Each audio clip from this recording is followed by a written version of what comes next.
Hey, welcome back to the Savvy Successful Mompreneurs podcast, the place where savvy successful moms like you stop waiting for permission and start building lives and businesses that feel as good as they look. I'm your host, Savannah, and today we're kicking off this podcast with a topic that's close to my heart and probably yours too. How to stop playing small and start building boldly. If you've ever dimmed your light, second guessed your voice, or hesitated to show up fully, this one's for you. Are you stuck playing small? Well, let's get talk. Cut. Well, let's talk about it. So let's get honest for a second. So many of us shrink ourselves to make other people comfortable. The other day, I was wearing this black bodysuit. It was a one-shoulder bodysuit. I felt confident and on fire. Then my light got dimmed. I was told my outfit would look great if I was in Columbus, but not for our small rural hometown. I was standing out like a sore thumb. Um, excuse me. Who says that to someone, first of all? And second, I wasn't standing out like a sore thumb. I was standing out like a confident, savvy, successful mompreneur, okay? So, this is why so many moms and so many people fall into this trap of playing small. We play small because we don't want to be too much. We've been conditioned to believe that bold equals selfish, arrogant, or loud. And when you're a mom on top of it, there's a whole other layer of guilt. Maybe you've heard this voice, whether silently in your head or a friend or family member said these things to you. Who do you think you are? You should be grateful for what you have. It's not the right time for you, perhaps when your kids are older. Here's the truth. Playing small doesn't serve anyone. Not your family, not your audience, and definitely not the version of you that you were meant to become. So let's stop here and talk about this for a second. The first voice I said was, "Who do you think you are?" Man, those words cut you down, don't they? Well, first of all, if I conform to limiting beliefs, I might say something like, "Well, I don't know who I am," or I might not respond back with anything at all. But here's the key to that. We don't conform to limiting beliefs. So when someone says, "Who do you think you are?" You think you are someone that has a voice, someone that has a reason, and someone that can do something. When someone says, "You should be grateful for what you have." Who said I wasn't grateful? What's wrong with wanting more? What's wrong with being greedy if it's for the best interest of my family? And I don't mean greedy in a sense of never giving to the poor or sitting on your riches like Scrooge McDuck.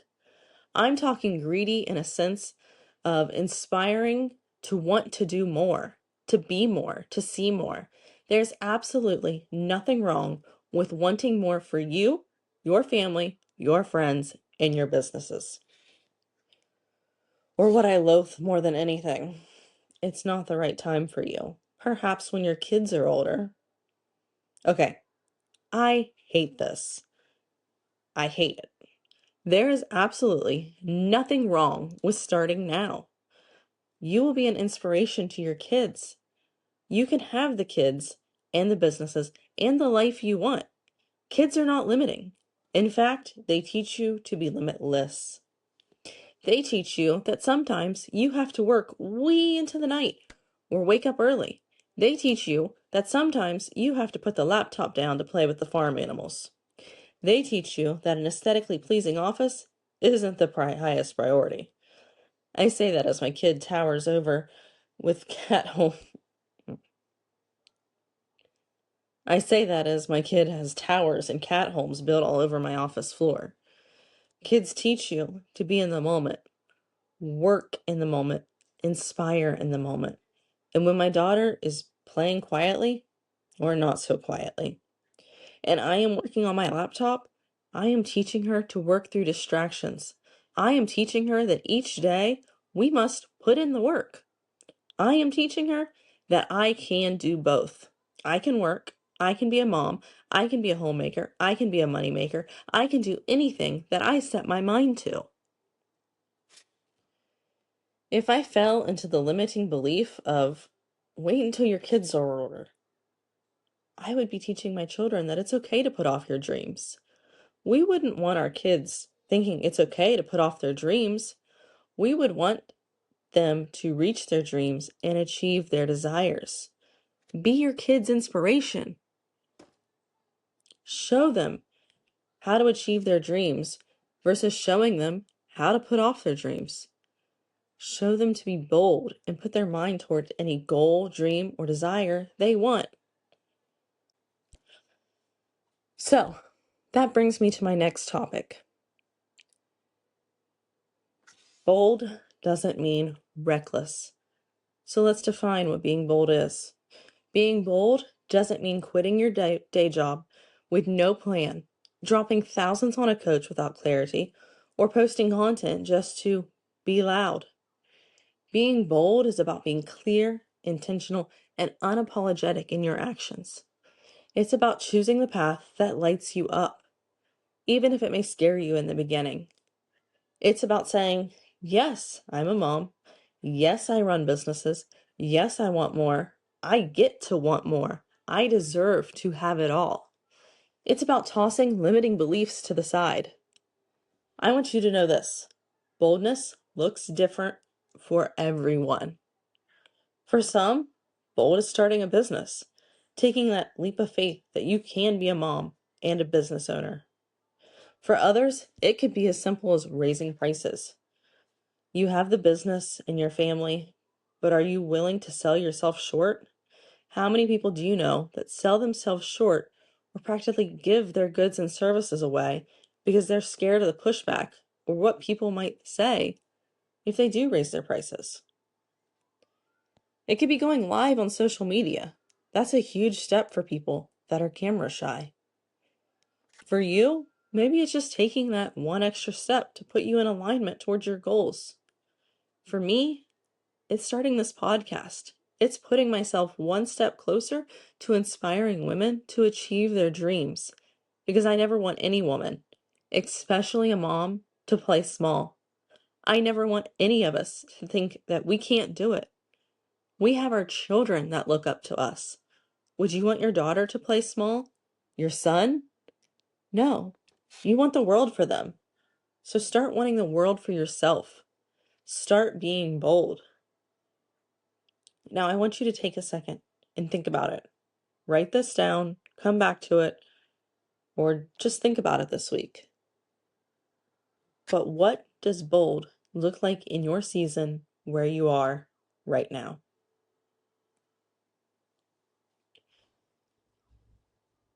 Now, let's make this practical. Let's break this down into steps. Here are 3 ways you can start being bold today. Get clear on your vision. Ask yourself, what do I really want? Not what you should want, but what lights you up. Write it down. Speak it out loud. Meditate. Pray on it. Take one aligned risk. Boldness lives in action. Post that reel. Pitch the client. Announce your offer. Wear the standout outfit. Show up for yourself. One move. There's no perfection required. And surround yourself with bold women. You become who you're around. Curate your feed. Follow those that inspire you. Join that mastermind. Listen to podcasts that pour into your belief. Hello, I'm right here. And I'm not saying ditch your best friends and never talk to your family members that are holding you back again. The ones that say, wait until your kids are older. You can always hold space for them. But it's about being mindful they aren't on the same path as you. They may not want the same things you do, and that's okay. I'm talking, find women that inspire you and get in the rooms with them. There's always so much more to learn. There's other ways of thinking. There's inspiration around every turn. You just need to find your inspiration. And if no one told you today, you are not too much. Your dreams are not too big. You were not meant to shrink. You were meant to shine. Boldness doesn't happen overnight, but it does grow every time you choose to show up and stop playing small. With that said, I want to hear from you. What bold move are you going to make this week? Send me a DM on Instagram at Savvy Successful Mompreneurs or screenshot this episode and tag me with your takeaway. And if this episode lit a fire under you, leave a review or share it with a fellow mompreneur who needs this reminder. Until next time, keep showing up boldly. You've got this.